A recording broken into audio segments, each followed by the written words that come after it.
Welcome to the Balls Not Court podcast. Got Cortez Paul here. As usual, you got Kevin Carr on my right-hand side. And today, we have a special guest.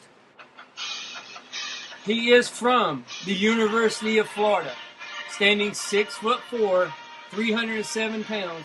Our offensive lineman, number 76. We have Max Garcia joining us today. From Norcross, Georgia. Yes, we do. How you doing, Max? I'm doing well. How you doing? We're doing good, man. Doing good. Again, thank you for joining us today. This is pretty cool, especially for two lifelong Gator fans, to have one of the guys coming in and being able to talk with us. It's a real pleasure having you on. No doubt. Thanks for being on the show. First thing we want to get to is we heard about Rod Johnson today. Not being able to continue his football career via his back, and we want to send our heartfelt well wishes to Rod, and hopefully he can live a long and happy life. And I know I tweeted you earlier about this, Max. What's your thoughts on Rod? Yeah, as soon as I found out today, I just gave him a shot on the phone, just sent him a text, and I just told him, it was a pleasure playing with him. I know how much he loves the game. He was always very enthusiastic, and I know it hurts. But I told him just to keep his spirits up. I told him that, God closes one door but opens up another right away. So I just tell him, to keep his head up and, that he's going to get through this. If anybody can, I know he can. But you hate to see, kids go out like that, and, just happened with Octavius. Also, Octavius Jackson last year, and it's just unfortunate, but it happens, unfortunately. Mm-hmm.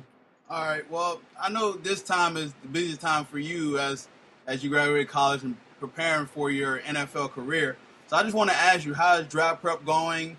And just tell me how's draft prep going for you, preparing for the draft. Draft prep has been going really well. I've been training in Atlanta. They're at GATA. It's Golden Athletic Training Association up in Swanee, which is like 15 minutes away from my hometown. Yeah, okay. So, I was training there with like 4 guys from UGA, Lyle Collins, tackle out of LSU, Randy Gregory, DN out of Nebraska. Yep. Just a lot of good guys up at the facility, and we've had, just a pleasure just getting to know each other and just training with each other, making each other better. And, I had a good pro day. Pro day went well. Yeah, it did. I got to watch it on TV. Yeah, so I was just really proud of, the work that I put in, looking toward pro day and just trying to continue that now. And very good, very good. Any teams showing a real big interest in you, and do you got any visits lined up? Yeah, I've had a lot of interest from multiple teams. At one point or another, I feel like every team has shown some interest, and really like this the Seahawks, the Broncos, and Texans, Cowboys. Oh. It's been a lot. It's been a lot of teams, but none of that really, to me, none of that really means anything, until draft day and until that team, drafts you and picks you up. But, there'll be some teams that don't show any interest and end up drafting you. I haven't even contacted them, throughout this whole process. But, I'm just enjoying it, and really just trying to make myself, the best prospect available. Well, let me tell you this. It'd be a pleasure to have you in a Broncos uniform. No, it'd be a pleasure to have you in a Jaguar uniform. But that's good to hear, man. Another question I want to go ahead and ask you, Max. The Senior Bowl experience, was that helpful for you at all? And how so, if that was? Oh, yeah. I think, I think at first, a lot of people didn't know about me, kind of was going under the radar. But, I got that invite from Phil Savage in Senior Bowl, and he believed in me. He had, some coaches, that called him and said that, I needed to be at the game. Mm-hmm. And so he sent me the invitation, and after that, I made the most of it. I was in meetings, paying attention, trying to get the plays down and trying to, be a leader on the field.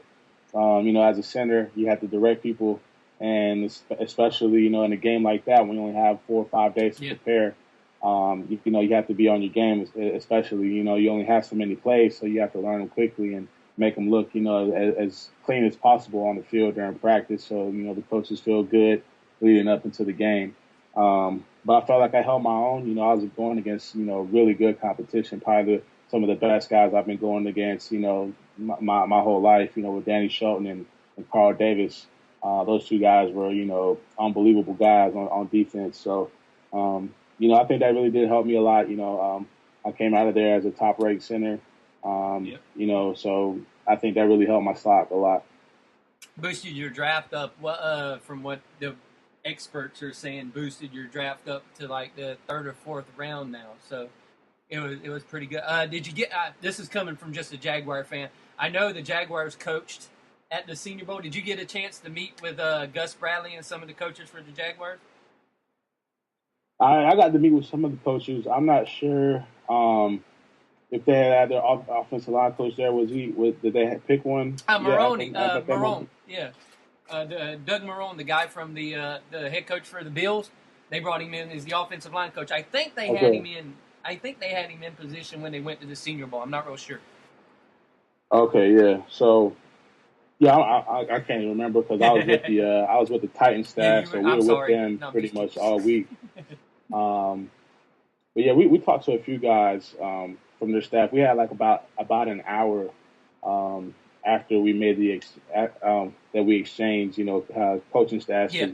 I was with the Titans because I was playing on the north side.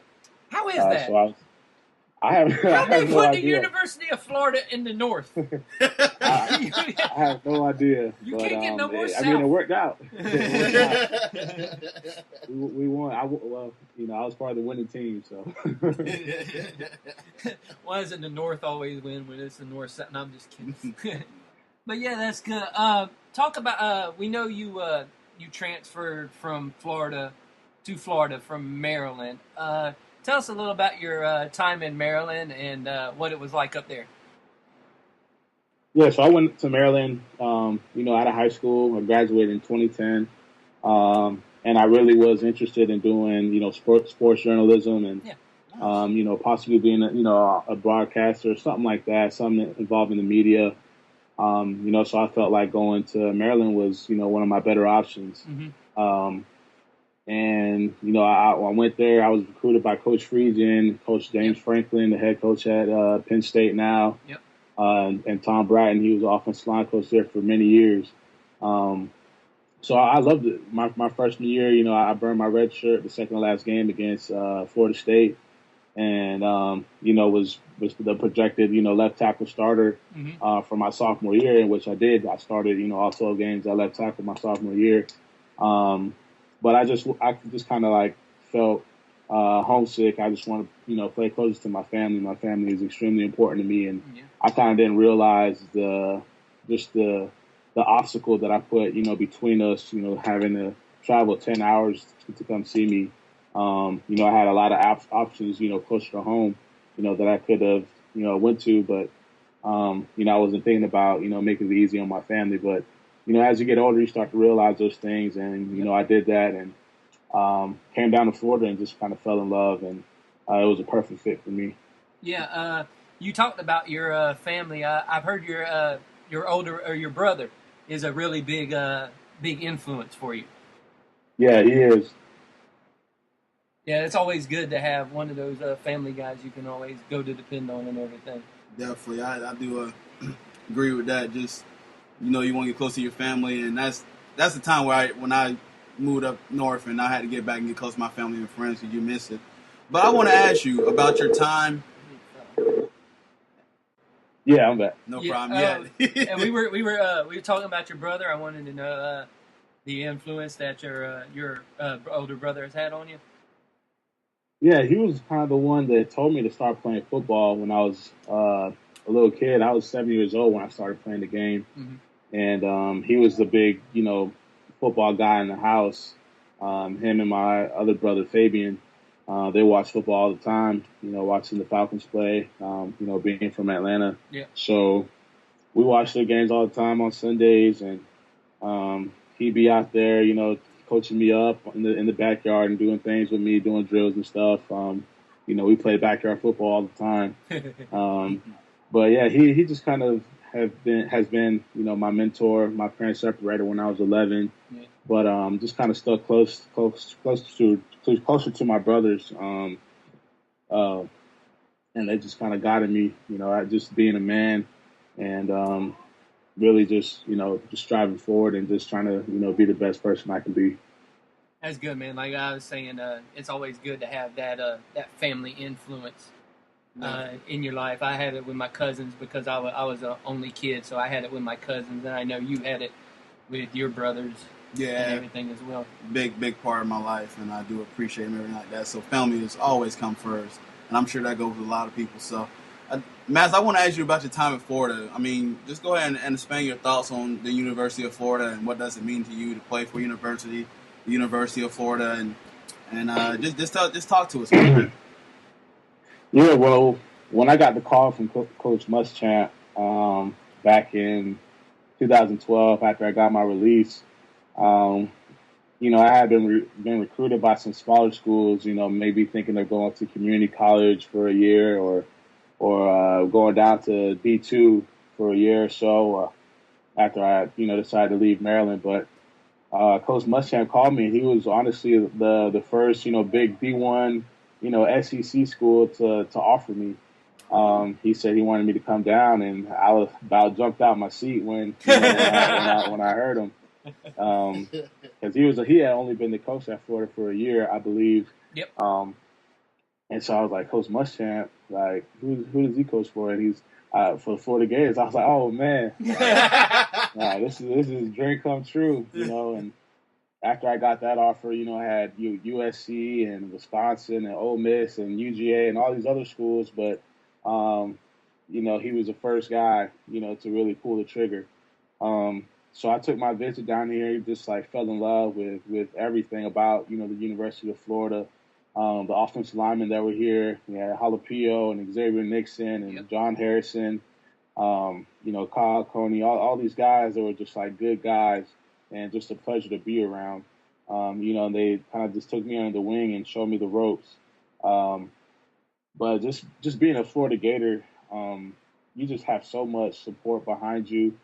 And it's, it's that tough love, they love you, but they want to see you, do your best and, be the best and win games, no matter what the situation is. So, I respect that. I respect that because, we just demand, success and we demand greatness. And that's what I love about this university. Whatever we do, it's just excellence. And, all the way, from our head coaches to, Mr. Foley as our AD, he always demands excellence and, to be successful and do things the right way. And we always talk about the Florida brand, and it's true. We rep this logo, and it means something. The kids, they look up to us when we're out in the community, and we're the role models, we're the heroes, and I just love to be a representative of this university because I know, what it means to all the fans and everybody else. So, it's just been an honor. It's been a pleasure. I was back home for 3 months after the bowl game.